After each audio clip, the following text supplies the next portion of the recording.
শুধু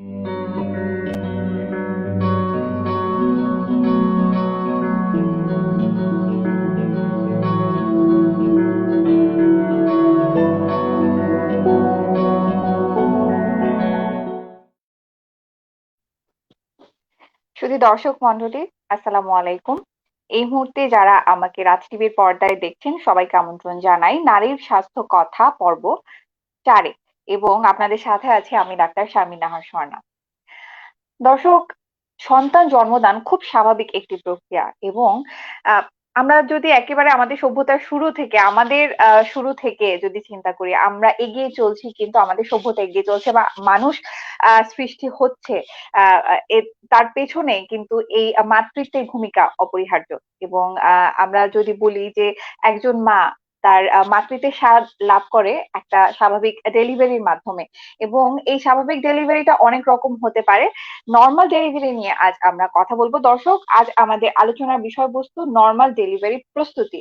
একটা মায়ের নর্মাল ডেলিভারি করতে গেলেও নানা ধরনের প্রস্তুতির প্রয়োজন হয়, এবং এই প্রস্তুতিগুলো কেন প্রয়োজন, কতটা গুরুত্বপূর্ণ, কি কি প্রস্তুতি নেওয়া দরকার, এই প্রশ্নের উত্তরগুলো আজ জেনে নেওয়ার চেষ্টা করব আমাদের গেস্ট এক্সপার্টের কাছ থেকে।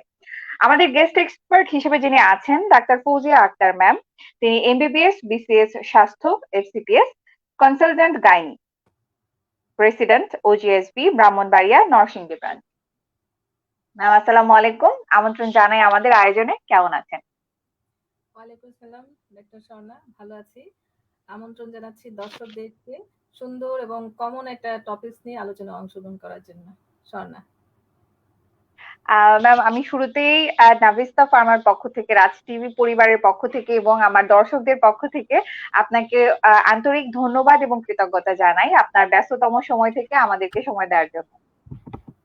ম্যাম, আমরা আজ নর্মাল ডেলিভারি নিয়ে কথা বলবো, নর্মাল ডেলিভারির প্রস্তুতি নিয়ে। আমরা জানি যে একটা মায়ের সন্তান জন্মদান খুব স্বাভাবিক একটি প্রক্রিয়া, এবং অত্যন্ত প্রাচীন কাল থেকে, একেবারে আমাদের সৃষ্টির শুরু থেকে আসলে এই প্রক্রিয়ায় সন্তান জন্ম দিচ্ছি আমরা।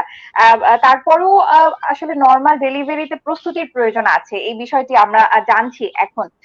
এই এই আসলে নর্মাল ডেলিভারি প্রস্তুতি কেন প্রয়োজন, এই বিষয়ে জানার আগে একটু নর্মাল ডেলিভারি সম্পর্কে আমার মনে হয় যে জেনে নেওয়া একটু ভালো। আমাদের নর্মাল ডেলিভারি সম্পর্কে যদি একটু বলতেন, যে আসলে এক্ষেত্রে কি কি বিষয় মাথায় রাখতে হবে, এটা কেন গুরুত্বপূর্ণ?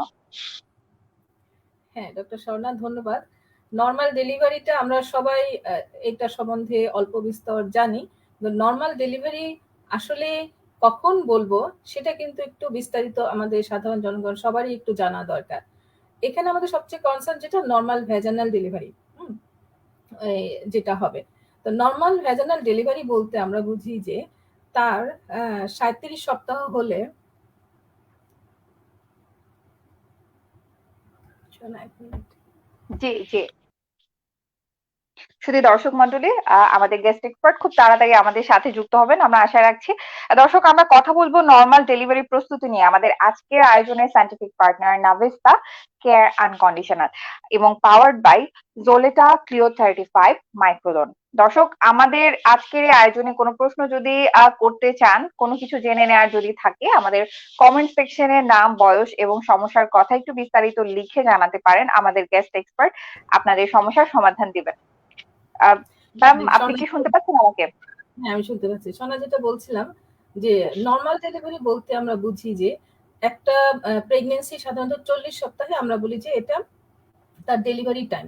যদি তার 37 সপ্তাহ কমপ্লিটেড থেকে 42 সপ্তাহ পর্যন্ত, মানে ডেলিভারি 2 সপ্তাহ আগে থেকে ডেলিভারি ডেটে 2 সপ্তাহ পরে পর্যন্ত তার ডেলিভারি ব্যথা উঠবে, এবং এই ডেলিভারি ব্যথাটা স্পন্টানিয়াস অনসেট হবে, যে বাহির থেকে আমরা ঔষধ দিয়ে ইনজেকশন দিয়ে ব্যথা উঠবো তা নয়, নিজে থেকেই ব্যথাটা উঠবে। এবং ব্যথার একটা নির্দিষ্ট ক্রাইটেরিয়া থাকবে, যে তার একটু পর পর কোমর থেকে ব্যথাটা আসবে, ধীরে ধীরে ব্যথার এইটা তীব্রতা বাড়বে এবং ঘন ঘন ব্যথাটা আসবে, মানে ট্রু লেবার পেইন যেটা বলি আমরা।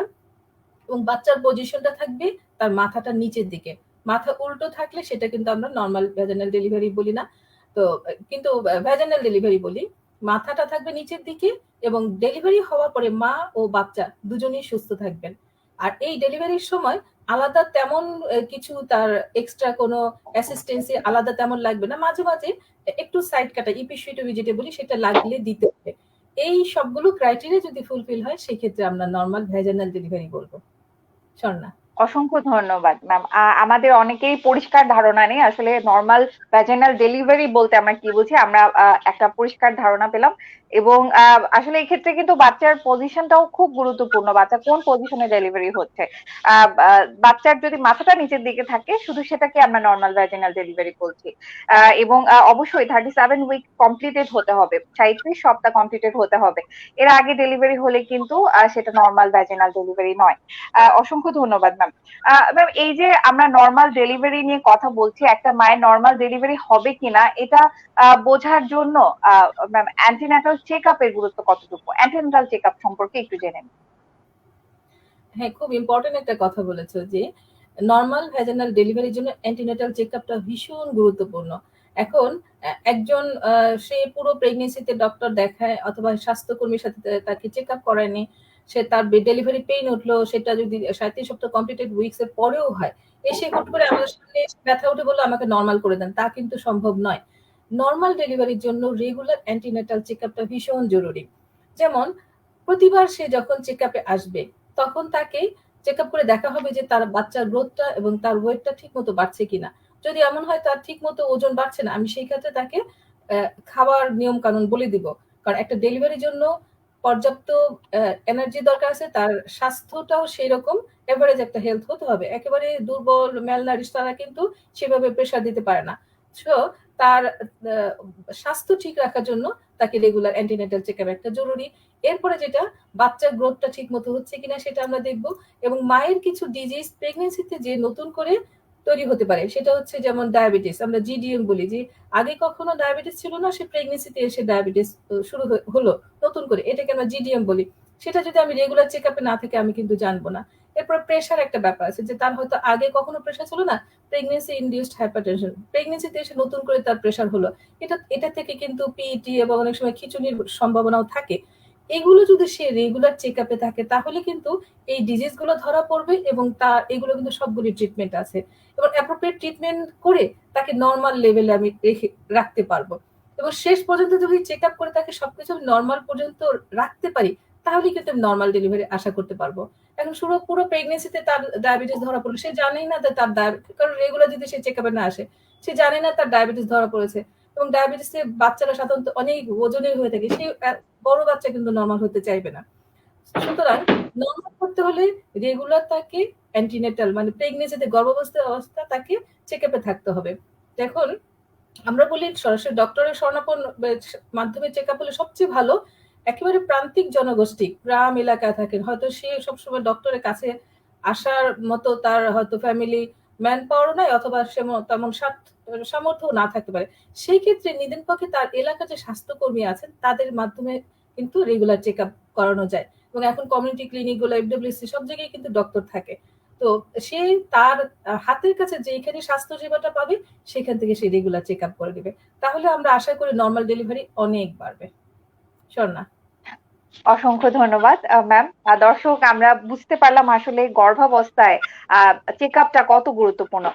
একজন মায়ের যদি আসলে ডেলিভারিটা স্বাভাবিক হতে হয় কিংবা তিনি এবং তার গর্ভের সন্তান যদি আসলে সুস্থ থাকতে চান সেক্ষেত্রে অবশ্যই অ্যান্টিনেটাল চেক আপ গুরুত্বপূর্ণ। এবং একটা অ্যান্টিনেটাল চেক আপের মাধ্যমে আসলে আমরা জটিলতা কি কি হতে পারে, কি কি জটিলতায় ভুগছেন একজন মা, এগুলো কিন্তু আমরা ডিটেক্ট করতে পারি এবং সে অনুযায়ী ব্যবস্থা নিতে পারি। সুতরাং আমরা অ্যান্টিনেটাল চেক আপের প্রতি গুরুত্ব দিব। আমাদের আশেপাশে যারা গর্ভাবস্থা পার করছেন যেসব মায়েরা, এই কথাগুলো মনে রাখবেন আশা করি। ম্যাম, এবার একটু নর্মাল ডেলিভারির ক্ষেত্রে আসলে কি কি প্রস্তুতি প্রয়োজন তার ব্যাপারে একটা ধারণা চাই। কোন কোন বিষয়গুলো মাথা রাখা উচিত, কিংবা রক্ত জোগাড় করে রাখা উচিত কখন, কিংবা অনেক সময় টাকা পয়সার একটা ব্যাপার থাকে, ডেলিভারি কোথায় হবে সে বিষয়ে একটা কমপ্লিট গাইডলাইন ম্যাম আপনি যদি আমাদের দিতেন, আমার দর্শকদের দিতেন। হ্যাঁ, সুন্দর কথা যে আসলেই তো নরমাল ডেলিভারি যে প্রস্তুতি, যে বার্থ প্রিপেয়ারনেস, এটা কিন্তু খুব জরুরি। সেটা আমাদের একেবারে শহরাঞ্চল থেকে গ্রাম প্রত্যন্ত অঞ্চল পর্যন্ত সবারই কিন্তু নরমাল ডেলিভারির একটা প্রস্তুতি রয়েছে। হ্যাঁ, এই প্রস্তুতির শুরুটা হবে তার গর্ভধারণ করার আগে। হ্যাঁ, গর্ভধারণ করার আগে সে গর্ভধারণ করার জন্য তার শরীর প্রস্তুত কিনা, তার পরিবার প্রস্তুত কিনা, তার বডি কন্ডিশন কেমন আছে, এইগুলো সব কিন্তু আগে জেনে নিতে হয়। সেই জন্য তার কনসিভ করার 2-3 মাস আগে সে ডক্টর অথবা স্বাস্থ্যকর্মী কারো কাছে যাবে, যে তার সাথে কাউন্সেলিং, তার সাথে আলোচনা করবে এবং তার যে বডি কন্ডিশন, তার প্রেশারের কি অবস্থা, তার ডায়াবেটিস আছে কিনা, তার বয়সটা এখন কত। হ্যাঁ, আমাদের প্রান্তিক অঞ্চলে প্রায় দেখা যায় 15-16 বছর বয়সে কনসিভ হয়ে আসছে। এটা কিন্তু একেবারেই কাম্য নয়। তো এই যে প্রিপারেশনটা নিতে হবে তার গর্ভধারণ করার আগে। তো এই যে কাউন্সেলিং করে একটা পরামর্শ নিল যে হ্যাঁ, তার বডি কন্ডিশন সবকিছু ভালো, তাকে প্রেশারটা, তার হিমোগ্লোবিন, তার সবকিছু দেখে নর্মাল কন্ডিশন আছে। এরপরে আমরা তাকে ফলিক অ্যাসিড দিয়ে দিই। ফলিক অ্যাসিড এমন একটা ইম্পর্টেন্ট একটা উপাদান, এটা একটা ভিটামিন, এত মানে ইম্পর্টেন্ট যে এই ফলিক অ্যাসিড সাধারণত একটা মা গর্ভধারণ করার পরে 8 সপ্তাহের মধ্যে তার সব ভ্রূণের প্রতিটা অঙ্গ প্রত্যঙ্গ কিন্তু তৈরি হয়ে যায়। মানে 2 মাসের মধ্যে তার ভ্রূণ এমব্রায়োজেনেসিস বলি সবকিছু তৈরি হয়ে যায়। এই সময়টা ভ্রূণ তৈরির সময় তার জন্য কোনো অঙ্গ, বিশেষ করে নিউরাল টিউব ডিফেক্ট, মানে অঙ্গের মেইনলি নিউরাস যে কোনো জন্মগত ত্রুটি যেন না হয়, সেই জন্য এই ফলিক অ্যাসিডটা ভীষণ জরুরি। তো এটা আমরা প্রেগনেন্ট কনসিভ করার আগেই দিয়ে থাকি। এরপরে যেটা প্রথম কথা, যে তাকে নর্মাল ডেলিভারির জন্য প্রস্তুতি নিতে হলে কনসিভ করার আগে স্বাস্থ্যকর্মীর সাথে কথা বলে নিতে হবে, কাউন্সিলিং তার নিজের ব্যাপারে পরামর্শ নেবে। এরপরে ধরো সে কনসিভ করে গেল, কনসিভ করার পরে সে রেগুলার একটা চেক আপে আসবে। একটু আগে বললাম যেটা রেগুলার চেক আপের একটা ধারা রয়েছে, সেটা হলো যে সাধারণত যদি তার সামর্থ্যে কুলায় প্রতি মাসে একবার করে সে 28 সপ্তাহ মানে 7 মাস শেষ এই পর্যন্ত সে প্রতি মাসে একবার করে চেক আপে আসবে। 28 সপ্তাহ থেকে 36 সপ্তাহ, ধরো 7 মাস শেষ হয়ে 9 মাস পর্যন্ত, মানে বাংলা যদি আমরা সহজ ভাষায় বলি, এই সময়টা সে মাসে 2 বার করে স্বাস্থ্যকর্মী বা ডক্টরের সাথে যোগাযোগ করবে, তাকে চেক আপ করে নেবে। 36 সপ্তাহ পর থেকে ডেলিভারি পর্যন্ত প্রতি সপ্তাহে একবার করে আসতে হবে। এটা হলো স্বাভাবিক নিয়মে আমরা বলি। এখন সবাই যদি এতটা নাও আসতে পারে, আমাদের প্রান্তিক এলাকার জনগোষ্ঠীর কথা যদি চিন্তা করি, বিশ্ব স্বাস্থ্য সংস্থা বলে দিয়েছেন পুরো প্রেগনেন্সিতে অন্তত 4 বার আমাকে ডক্টরকে, চিকিৎসকের শরণাপন্ন আসতে হবে। সেটা কি প্রথম 16 সপ্তাহের মধ্যে, 3-4 মাসের মধ্যে একবার তাকে কিন্তু আসতে হবে। এটা আমরা বুকিং ভিজিট বলি। এই সময় খুব ইম্পর্টেন্ট। এই সময় তার প্রেশারটা দেখা হবে, তার ব্লাড গ্রুপ দেখা হবে, তার ডায়াবেটিস আছে কিনা, তার হেপাটাইটিস বি ভাইরাস যেটা জন্ডিসের জীবাণু আছে কিনা, এমন অনেকগুলো টেস্ট করব এবং একটা আলট্রাসোনোগ্রাফিও করে দেবো। অনেক সময় আমাদের ফার্স্ট ট্রাইমেস্টার আসলে আলট্রাসোনোটা কেউ কেউ আর কি বলে যে এটা এখন না করলে হয় কিনা। না, ফার্স্ট ট্রাইমেস্টার একটা আলট্রাসোনো করার দরকার আছে। এটা টুইন যমজ বাচ্চা কিনা, অনেক সময় বাচ্চা ভ্রূণ আসতে চায় না, ব্লাইটেড ওভাম বলি, এমন অনেক কিছু এই ফার্স্ট ট্রাইমেস্টার একটা আলট্রাসোনোগ্রাফির মাধ্যমে আমরা ডিটেক্ট করতে পারি। এটা হলো প্রথম 16 সপ্তাহের মধ্যে একবার। দ্বিতীয়টা সে আসবে 24 থেকে 28 সপ্তাহ, মানে 7 মাসের সময় সে একবার আসবে। এরপরে 34 থেকে 36 ওই সময়টা একবার আসবে এবং ডেলিভারির সময় একবার আসবে। নিতান্তপক্ষে 4 বার সে চিকিৎসকের কাছে তাকে দেখিয়ে নেবে। তাহলে সেকেন্ড প্রিপারেশন কি হলো? Regular check up. First preparation বললাম গর্ভধারণ করার আগে একবার কাউন্সেলিং, তাকে চেক আপ করে নিবি। এরপর গর্ভধারণ করার পরে সে রেগুলার একটা চেক আপে থাকবে, সেটা মিনিমাম 4 বার হলেও হয়। আরেকটা হচ্ছে রেগুলার কিছু এক্সারসাইজ তাকে করতে হবে যদি সে নর্মাল ডেলিভারির দিকে আগাতে চায়। সেই চেক আপটা কি, এক্সারসাইজটা খুব হেভি কোনো এক্সারসাইজ না। সাধারণত প্রথম 3 মাস ফার্স্ট ট্রাইমেস্টার পরে আমরা বলি যে 24 ঘন্টায় 45 থেকে 50 মানে 60 মিনিট, মানে 1 ঘন্টার মতো সে হাঁটবে। একবারে এতটা সময় হাঁটবে না। প্রতিটা মেইন মিল, যেমন সকালে, দুপুরে, রাতের যে মেইন খাবারটার পরে আধা ঘন্টা 1 ঘন্টা পরে সে 15-20 মিনিট হাঁটবে। তার যতটুকু সামর্থ্য কুলায় সে একটু বাসার সামনে, উঠোনে অথবা ঘরের মধ্যে সে হাঁটাহাঁটি করবে। হাঁটাটা তার যতটুকু সে পারবে হাঁটবে। এই হাঁটার অভ্যাসটা কিন্তু তার নর্মাল ডেলিভারির দিকে অনেকটা হেল্প হবে। এরপরে যেটা আমরা বলি এক্সারসাইজের মধ্যে, যদি তাদের বাসায় লো কমোড থাকে, যেটা নিচু বসে টয়লেট থাকে, তাহলে তো তার অভ্যাস ওই লো কমোডে বসার একটা অভ্যাসটা তো তার থাকবে। যদি এমন হয় যে বাসায় তার হাই কমোড রয়েছে, সেই ক্ষেত্রে সে দিনের মধ্যে 1-2 বার স্কটিং পজিশনে, মানে লোকোমোটে বসার যে একটা পজিশন, এই পজিশনটা সে দিনে 1-2 বার করে এভাবে বসবে। তাহলে হয় কি, তার নিচের জয়েন্ট গুলো একটু রিল্যাক্স, মানে মুভমেন্টের মধ্যে থাকবে এবং সে একটা অভ্যস্ত হবে। আর যেটা মানে সুষম খাদ্য একটা অভ্যাস করতে হবে, যে তাকে ভাত জাতীয় খাবারের সাথে পাশাপাশি তার নিউট্রিশন, প্রোটিন, সব নিউট্রিশনে, যা ফলমূল বলো, শাকসবজি, সিজনাল ফ্রুটস গুলো, ভেজিটেবল, এগুলো কিন্তু তাকে পর্যাপ্ত পুষ্টির মধ্যে থাকতে হবে। তার পর্যাপ্ত পুষ্টিতে তার নিজের একটা বডি স্ট্রেংথ, এনার্জি পাবে, তার বাচ্চার জন্য গ্রোথটা ভালো হবে, এটা। আরেকটা যেটা, সেটা হচ্ছে যে তার ডেলিভারির সময় 37 সপ্তাহ কমপ্লিট হয়ে গেলে একজন স্বাস্থ্য ডক্টর কাছে এসে ভালো করে চেক করে দেবে যে পেলভিমেট্রি বলি, যে নর্মাল হওয়ার মতো তার সব কন্ডিশন আছে কিনা। সেই ক্ষেত্রে সে তার ডেলিভারি ডেট পর্যন্ত অথবা ডেলিভারি পরেও কিন্তু আমরা 2 সপ্তাহ পর্যন্ত, যদি এভরিথিং ভালো থাকে, আমরা নর্মাল ডেলিভারির জন্য অপেক্ষা করতে পারি। তো এই সবকিছুই হচ্ছে প্রিপারেশন। সবচেয়ে বড় প্রিপারেশন হচ্ছে সে মানসিকভাবে তৈরি থাকবে যে নর্মাল ডেলিভারি সে করতে চায়। নর্মাল ডেলিভারিতে অনেক ব্যথা, এই ব্যথা তো তাকে মেনে নিতে হবে। প্রাচীনকাল থেকে এই ব্যথা সবাই মেনে নিয়ে আসছেন, যারা নর্মাল হয়েছে তাকে মেনে নিতে হবে। মেনে নিলে, যদি আমি মানসিকভাবে তৈরি থাকি যে এই ব্যথাটা আমি মেনে নিব, তাহলে কিন্তু মেনে নেওয়া যায়। এই যে এখন যে ফুটবল খেলা হচ্ছে, বলগুলো কত জোরে জোরে মাথায় আসে, তার কোনো ইনজুরি হয় না, কারণ সে মেনে নিয়েছে জোরে বলটা আসবে, সে জোরে বলটা মারবে। কিন্তু হুট করে একজন মানুষকে যদি এত বড় জিনিসকে মাথায় বাড়ি দেয়, মাথাটা কিন্তু ফেটেও যেতে পারে, সে সেন্সলেস হয়ে যেতে পারে, কারণ সে তো তৈরি ছিল না। তেমনটাই আর কি, নর্মাল ডেলিভারির জন্য যদি সে তৈরি থাকে, তাহলে কিন্তু ব্যথাটা সে মেনে নিতে পারবে। স্বর্ণা, ধন্যবাদ। অসংখ্য ধন্যবাদ ম্যাম। আমরা একটি চমৎকার গাইডলাইন পেলাম, একেবারে গর্ভধারণের আগে থেকে শুরু করে ডেলিভারির পর্যন্ত একটা চমৎকার গাইডলাইন, কি কি আমাদের করণীয় আছে এই বিষয়ে ম্যাম জানালেন, আপনাকে ধন্যবাদ জানাই। ম্যাম, একজন দর্শক প্রশ্ন করেছেন, আকলিমা শাহনাজ নামে, তিনি লিখেছেন, আসসালামু আলাইকুম ম্যাম, আমি আকলিমা, বয়স 26, এলএমপি 22/4/22, ইডিডি 29/1/23। এখন আমার 34 সপ্তাহ চলছে। 31 সপ্তাহে আলট্রা করে বাচ্চার ওজন 2115 গ্রাম এসেছে। 32 সপ্তাহে ডায়াবেটিস টেস্ট করি 6.5, প্রেশার 110/70, আমার হাইট 5.2 ইঞ্চি, 5 ফুট 2 ইঞ্চি। আমি নর্মালি ট্রাই করতে চাই, এমনকি ডেলিভারি রুমে যদি আমার মৃত্যু হয় আহ তাও চাই, সিজারে যেতে চাই না। আমি খুব ভয়ে আছি বাচ্চার ওজন নিয়ে। ম্যাম, তিনি এই ব্যাপারে আসলে পরামর্শ চেয়েছেন আপনার কাছ থেকে, একটু যদি বলতেন। হ্যাঁ, পেশেন্টকে অনেক ধন্যবাদ।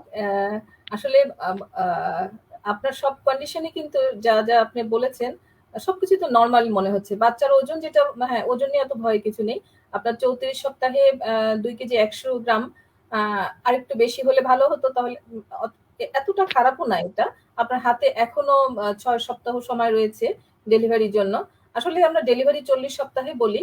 40 সপ্তাহে যে সবার ডেলিভারি পেইন উঠে, এটা একটু কম। মানে 40 সপ্তাহে যে 4 থেকে 5% বলা হয় যে ডেলিভারি পেইন উঠে, বেশিরভাগই যেটা ডেলিভারি পেইন উঠবে ডেটের 2 সপ্তাহ আগে অথবা 2 সপ্তাহ পর, এর মধ্যে কিন্তু ডেলিভারি পেইনটা ম্যাক্সিমাম ক্ষেত্রে উঠে থাকে। তো আপনার হাতে এখনো 4-5 সপ্তাহ রয়েছে, আশা করি বাচ্চা 2.5 কেজির বেশি হয়ে যাবে। আপনার সবকিছু যেহেতু ভালো মনে হচ্ছে, আপনার 37 সপ্তাহ কমপ্লিট হয়ে গেলে ডক্টর, গাইনোকোলজিস্ট, একজন ভালো, যাই হোক, আপনার অ্যাভেলেবিলিটি একটা বড় জিনিস, সেখানে দেখান। আপনাকে ভালো করে চেক করে পেলভিমেট্রি যেটা বলি, ভালো করে দেখবে যে আসলে বাচ্চার ওজন এবং বাচ্চার মাথার সাইজ এবং আপনার নিচের স্পেস সবকিছু ঠিক আছে কিনা। সবকিছু ঠিক থাকলে আপনি অপেক্ষা করবেন। কিন্তু মানে সার্বিকভাবে আপনার অবস্থা শুনে তো মনে হচ্ছে নর্মালি হয়তো হবে। তবে সবকিছুর জন্য আপনাকে তৈরি থাকতে হবে মানসিকভাবে। স্বর্ণা। ধন্যবাদ ম্যাম। আমি একটু আরেকটু যোগ করতে চাই। উনি আরো লিখেছেন যে খাবার খাওয়া কমিয়ে দিব কিনা, নর্মাল প্রস্তুতির জন্য কি করতে পারি ম্যাম, একটু যদি বলতেন। না, ওনাকে বলবো আপনি খাবার খাওয়া কমাতে হবে না। কারণ আপনার তো আসলে বাচ্চা যে অত বেশি ওজন তাও নয়। বাচ্চা ওজন হলে আপনি যে অনেক বেশি খাওয়ার জন্য যে বাচ্চা সবসময় ওজন অনেক বড় হয়ে যাবে তা কিন্তু নয়। বাচ্চা যতটুকু নিউট্রিশন নেওয়া সে নিয়ে নিবে। আর এই শেষের দিকে আপনার কিন্তু প্রপার নিউট্রিশনটা দরকার। বাচ্চার গ্রোথটা সবচেয়ে বেশি হয় হচ্ছে শেষের দিকে এসে। বাচ্চার গ্রোথের জন্য দরকার, আপনার নিউট্রিশনের জন্য পর্যাপ্ত খাবার দরকার। খুব বেশি তো আপনি এখন আসলে খেতে পারবেন না। পেটের স্পেসও কমে যায়। অল্প, অল্প করে ঘন, ঘন খাবেন। খাওয়াটা কমানোর কোনো দরকার নেই। স্বর্ণা। অসংখ্য ধন্যবাদ ম্যাম। ম্যাম, এক্ষেত্রে দুটো ঘটনা ঘটে আমাদের মায়েদের ক্ষেত্রে। অনেকেই আছেন যে আসলে তিনি খুব এই আমাদের এই দর্শকের মতন যে নর্মাল ডেলিভারি হতে হবে, এতে যদি আমার মৃত্যু হয় তাও নর্মাল ডেলিভারি হতে হবে। আমার মনে হয় এটা আসলে এ ধরনের চিন্তা থাকা উচিত নয় ম্যাম। নিশ্চয়ই আপনিও আমার সাথে একমত হবেন।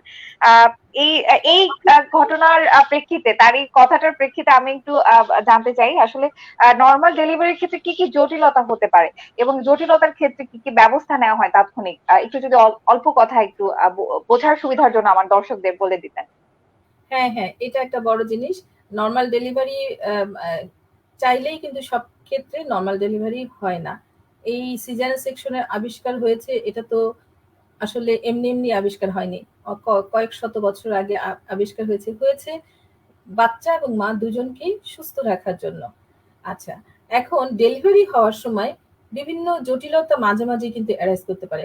সবকিছু নরমাল আছে, তারপরেও দেখা যায় যে ডেলিভারি পেইন ওঠার পরে বাচ্চার আমাদের বাচ্চা মায়ের পেটে থেকে যখন বের হতে থাকে তখন তার প্রপার মানে বাচ্চার মাথাটা বিভিন্নভাবে ঘুরতে হয়।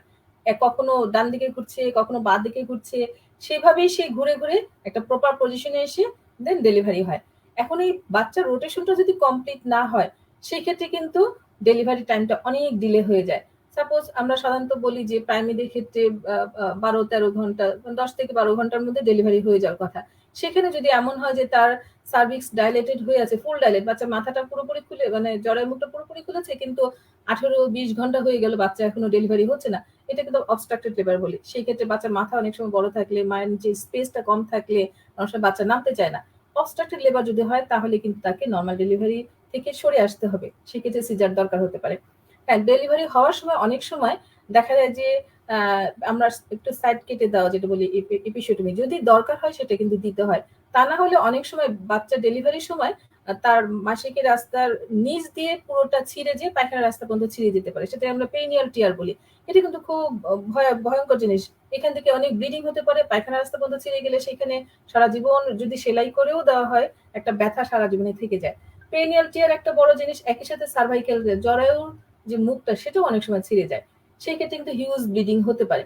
অনেক সময় লম্বা সময় ধরে ডেলিভারি পেইন হওয়ার পরে, ডেলিভারি হওয়ার পরে জরায়ুটা কিন্তু সংকুচিত হয়ে আসতে হয়। তা না হলে ব্লিডিং মানে রক্তক্ষরণ বন্ধ হতে চায় না। অনেক সময় জরায়ুটা সংকুচিত হতে চায় না।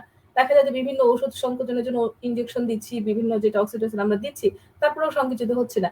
সেই ক্ষেত্রে কিন্তু অনেক ব্লিডিং হতে পারে। তাহলে নিচে ছেড়ে যাওয়া একটা বড় প্রবলেম, জটিলতা। অনেক বেশি ব্লিডিং হচ্ছে, সেটাও একটা জটিলতা। আরেকটা হচ্ছে যে ডেলিভারির সময় যদি হসপিটালে ডেলিভারি না হয়, বাসায় যদি ডেলিভারি হতে থাকে, তার হয়তো প্রেশার বেড়ে গিয়েছে, সে হয়তো জানে না যে কাউকে যেহেতু দেখায়নি হয়তো সে জানে না তার প্রেশার বেশি। এই সময় কিন্তু খিচুনির একটা ভয় থাকে। তো এইরকম নানান জটিলতা আমরা প্রেগনেন্সি ডেলিভারির সময় হতে পারে। অনেক সময় বাচ্চা ডেলিভারি হয়ে গেল কিন্তু তার ফুলটা ডেলিভারি হচ্ছে না, রিটেন প্লাসেন্টা বলি। ফুলটা যদি আমরা ১৫ থেকে ২০ মিনিট সর্বোচ্চ অপেক্ষা করি, এরপরে যদি ফুলটা না বের হতে থাকে, একটা সময় হিউজ ব্লিডিং হয়। হ্যাঁ, সেই ক্ষেত্রে দ্রুত আবার ডক্টরের কাছে চলে আসতে হয়। তো একবারে নরমাল ডেলিভারি কড়াকড়ি ভাবে হতেই হবে সবার, তা কিন্তু কখনো অনেক সময় সম্ভব হয় না। তো এই জটিলতা কিন্তু অনেক সময় মায়ের মৃত্যুর কারণও ঘটতে পারে। সেজন্য সবকিছু মেনে নেওয়ার মানসিকতা থাকতে হবে। শোনা। অসংখ্য ধন্যবাদ ম্যাম বিষয়টি পরিষ্কার করার জন্য। এবং আসলে একজন মা যদি আসলে ডেলিভারি করতে গিয়ে তিনি মৃত্যুবরণ করেন এবং তার সন্তানটি যদি সার্ভাইভ করে যায়, আসলে এটা অত্যন্ত দুঃখজনক। একজন সন্তানকে মা ছাড়া আসলে পৃথিবীতে বড় হতে হবে, এর এর চেয়ে আসলে দুঃখজনক কিছু নেই। সুতরাং আমরা আগে সুস্থ থাকবো, মা এবং মায়ের সন্তান দুজনেই সুস্থ থাকবে, এই বিষয়টি আসলে সর্বপ্রথম প্রায়োরিটি পাওয়া উচিত। অসংখ্য ধন্যবাদ ম্যাম। আরেকটি আসলে গ্রুপ আছে, গর্ভবতী মায়েরা আছে যারা নর্মাল ডেলিভারি করতে অনাগ্রহ প্রকাশ করে। তারা শুরু থেকেই তাদের মাইন্ডসেট থাকে যে আমি সিজারিয়ান সেকশনে যাব, ইলেকটিভ সিজারিয়ান সেকশন করাতে আগ্রহী। তাদের ভীতি দূর করার জন্য যদি একটু বলতেন আসলে নর্মাল ডেলিভারিতে যদি সবকিছু ঠিক থাকে কি কি সুবিধা পাওয়া যায়, যদি একটু অল্প কথায় জানাতেন। নরমাল ডেলিভারির সুবিধা তো অনেক। সুবিধা অনেক, যেটা সেটা হচ্ছে সিজারিয়ান সেকশনের পরে তাকে ৩ দিন তাকে হসপিটালে থাকতে হচ্ছে। এটা তো বড় একটা তার ফ্যামিলির জন্য এবং তার জন্য একটা সমস্যা। তার মুভমেন্টটা রেস্ট্রিক্টেড হয়ে যাচ্ছে। বাচ্চাকে ব্রেস্ট ফিডিং করার জন্য তার যেহেতু একটা বড় অপারেশন হয়েছে, তাকে বাচ্চাকে নিয়ে বসে যে ব্রেস্ট ফিডিং করানোর এই যে বিভিন্ন পজিশন বা অ্যাটাচমেন্ট ঠিক মতো না হলে বাচ্চাকে ব্রেস্ট ফিডিং করানোটা, স্টাবলিশ করানোটা খুব টাফ হয়ে যায়। এইগুলো কিন্তু আহ, তার মুভমেন্ট সবকিছু কিন্তু রেস্ট্রিক্টেড। নর্মাল ডেলিভারিতে ডেলিভারি হয়ে গেল ২ ঘন্টার মধ্যে সে হাঁটাচলা করছে, তার বাচ্চাকে ব্রেস্ট ফিডিং করাচ্ছে, তার সে হেঁটে চলে বাসায় চলে যাচ্ছে। তো এটা তো কত ইজি ব্যাপার। প্লাস নর্মাল ডেলিভারি পরে সে দ্রুত, সে যদি সার্ভিস ওয়ার্কার হোল্ডার হন, তাহলে দ্রুত তার জবে সে জয়েন করতে পারছেন। সিজারিয়ান সেকশনে পরে তো আমরা ১.৫ মাস বলি যে মানে অ্যাক্টিভিটি যেমন হার্ড ওয়ার্কে আমরা নিষেধই করি। তো নর্মাল ডেলিভারির সুবিধা আরো যেটা রয়েছে, একটা বাচ্চা যখন ডেলিভারি হতে থাকে ওই যে বললাম যে বাচ্চা তার মাথাটা বিভিন্নভাবে ঘুরে ঘুরে বিভিন্ন একবার ডান দিকে বাড়ি খাচ্ছে, বাম দিকে বাড়ি খাচ্ছে, চারিদিকে যে সে বড় একটা স্ট্রেস নিয়ে একটা ডেলিভারি হচ্ছে বাচ্চার। এই বাচ্চা কিন্তু জন্মগ্রহণের আগে বিশাল একটা স্ট্রেস সে ফেস করে আসছে। এই বাচ্চা কিন্তু ডেলিভারির পরে সহজেই কাঁদবে এবং এই বাচ্চার বিভিন্ন রোগ শোক এবং মায়ের যে মাসিকের রাস্তা দিয়ে সে যখন বের হয়ে আসে তখন বিভিন্ন ব্যাকটেরিয়ার সংস্পর্শে পেয়ে আসে এবং সেগুলো প্রতিরোধ ক্ষমতাও তার কিন্তু অনেক থাকে। তো একটা সিজার সেকশনে বাচ্চা হুট করে বের হয়ে চলে আসলো, তার কিন্তু রোগ প্রতিরোধ ক্ষমতাটা ওই নর্মাল ডেলিভারি বাচ্চার চেয়ে একটু কমই থাকবে।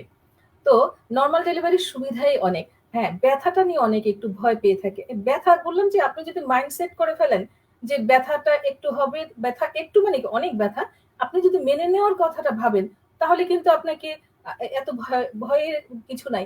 এই যে অনেকে ভ্রু প্লাগ করে না, ভ্রু প্লাগ, তোমার একটা চুল টেনে দেখো তাকে বলেছি যে কত খারাপ লাগবে, মানে ব্যথা লাগবে, সে করে উঠবে। কিন্তু যখন সে পার্লারে যে ভ্রু প্লাগ করছে তার কিন্তু ব্যথা হচ্ছে না, কারণ সে মাইন্ডসেট করে নিয়েছে যে হ্যাঁ এগুলো এটা এই ব্যথা আমি সহ্য করব। সহ্য করে ফেললে কিন্তু এই ব্যথাটা মারাত্মক কিছু না। সুতরাং নর্মাল যে ডেলিভারির সুবিধা বেশি, আপনি যদি মাইন্ডটা সেট করে ফেলেন তাহলে আপনার নর্মাল হবে এবং নর্মাল ডেলিভারির পরে বাচ্চার সুবিধা মার সুবিধা দুটাই অনেক বেশি। অসংখ্য ধন্যবাদ ম্যাম। আমরা আমাদের আয়োজনের শেষ পর্যায়ে আমাদের যারা মায়েরা আছেন, গর্ভাবস্থা পার করছেন, যারা দেখছেন এবং ভবিষ্যতে যারা দেখবে, তাদের জন্য কোনো পরামর্শ, কোনো উপদেশ কি আছে ম্যাম? যদি থাকে একটু জানতে চাই। হ্যাঁ, মায়েদের জন্য প্রথম যেটা পরামর্শ বলবো, আপনার 20 বছরে আমাদের বিশ্ব স্বাস্থ্য সংস্থা বারবার বলে দিয়েছেন যে 20 বছরের আগে বাচ্চা নয়, 18-র আগে বিয়ে নয়। তো আমি তো ডিস্ট্রিক্ট লেভেলে থাকি। প্রান্তিক জনগোষ্ঠী ঢাকার চিত্র একরকম, শহর অঞ্চলের চিত্র, গ্রামের চিত্র আরেক রকম। 15-16 বছর হলেই তাদের বিয়ে হয়ে যাচ্ছে, এরপরে সে কনসিভ করে যাচ্ছে। এটা তার সারা জীবনের জন্যই কিন্তু তার শরীরের জন্য জিনিসটা ক্ষতিকারক। বাচ্চা যে ছোট একটা বাচ্চা হচ্ছে তাকেও কিন্তু সে মেনটেন করার জন্য তার বয়সটা হয়ে ওঠে না।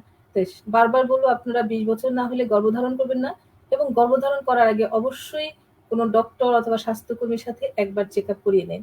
আপনার বাচ্চার জন্য সেটা ভালো হবে, আপনার জন্য ভালো হবে। আর পুরো গর্ভধারণের সময়তে ডক্টরের সঙ্গে হন।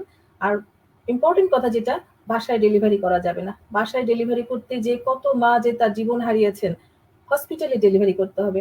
আপনাকে যে ক্লিনিকে আসতে হবে তা কিন্তু নয়। আপনি হসপিটালে, সরকারি হসপিটাল আছে, ফ্যামিলি প্ল্যানিং যেটা আছে, এমসিডব্লিউ যেটা ওখানে আছে, আপনি সরকারিভাবে যে কোনো জায়গায় যেতে পারেন।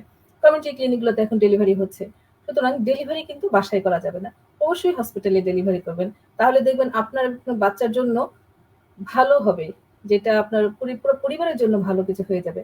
আর প্রেগন্যান্সিতে আপনি এবং আপনার পরিবার তৈরি থাকতে হবে যে যখন তখন ডেলিভারি ব্যথা হতে পারে, সে আপনার সাথে কে যাবে, আপনার পরিবহনটা রেডি আছে কিনা, এগুলো কিন্তু আপনাকে খেয়াল, গর্ভবতী মাকে কিন্তু খেয়াল রাখতে হবে। সবসময় যে তার শাশুড়ি, তার হাজবেন্ড যে সবসময় খেয়াল রাখবে তা কিন্তু নয়। অনেক কেয়ারিং ফ্যামিলি থাকলে তো হবেই, কিন্তু আপনাকে এটা খেয়াল রাখতে হবে। এই যে ব্লাড ডোনারের কথা বলা হলো, একজন ডোনার কিন্তু আপনাকে মনে মনে ঠিক করে রাখতে হবে, আপনার ব্লাড গ্রুপটা জানতে হবে এবং আপনার পরিবারের সাথে আলোচনা করে যে ডোনারকে আগে থেকে বলে রাখা, যদি তার ব্লাড লাগে তাকে যেন ব্লাড দেয়। এই প্রিপারেশনটা কিন্তু গর্ভবতী মা আপনার নিজের খেয়ালে থাকতে হবে, আর ফ্যামিলি সেই ব্যাপারে আপনাকে নিজের কনসার্ন রাখতে হবে। আর ফ্যামিলির সবাইকে বলবো, একটা মা যখন গর্ভবতী হয় তাকে সবাই মিলে মানসিক সাপোর্ট এবং তার যে হসপিটালে নেওয়া অথবা ডক্টরের কাছে, এই সাপোর্টটা কিন্তু ফ্যামিলি থেকে তাকে দিতে হবে। তো আশা করি সুন্দর সুন্দর ভবিষ্যৎ হবে আমাদের দেশে। স্বর্ণা, ধন্যবাদ। অসংখ্য ধন্যবাদ ডাক্তার ফৌজিয়া আক্তার ম্যাম। চমৎকারভাবে আমাদের খুব গুরুত্বপূর্ণ কিছু দিক নির্দেশনা দিয়েছেন এবং জীবন রক্ষাকারী কিছু উপদেশ ছিল আজকে পুরো আয়োজনে। আমি নিশ্চিত আসলে এই আপনার প্রত্যেকটি কথা আমাদের গর্ভবতী মায়েরা যারা দেখছেন তাদের কাজে আসবে এবং আমরা একটা নিরাপদ মাতৃত্ব আমাদের দেশে আমরা উপহার দিতে পারবো। আমাদের গণপ্রজাতন্ত্রী বাংলাদেশ সরকারের অনেক উদ্যোগ আছে এবং আমাদের চিকিৎসক থেকে শুরু করে পুরো চিকিৎসা সেবার সাথে জড়িত যারা আছেন সকলেই আসলে চেষ্টা করে যাচ্ছে নিরাপদ মাতৃত্ব নিশ্চিত করার এবং সেই নিরাপদ মাতৃত্ব নিশ্চিত হোক, এই প্রত্যাশা ব্যক্ত করে আমাদের আজকে নারী স্বাস্থ্য কথা পর্ব তো 4 আমি শেষ করছি এবং শেষ করার আগে জানিয়ে যাই আমাদের আজকের আয়োজনের সায়েন্টিফিক পার্টনার ছিল নাভিস্তা এবং পাওয়ার্ড বাই জোলেটা ক্লিও 35 মাইক্রোলন। সকলকে ধন্যবাদ। You are watching Raj TV, Jagorone, Bangladesh. Please subscribe our channel.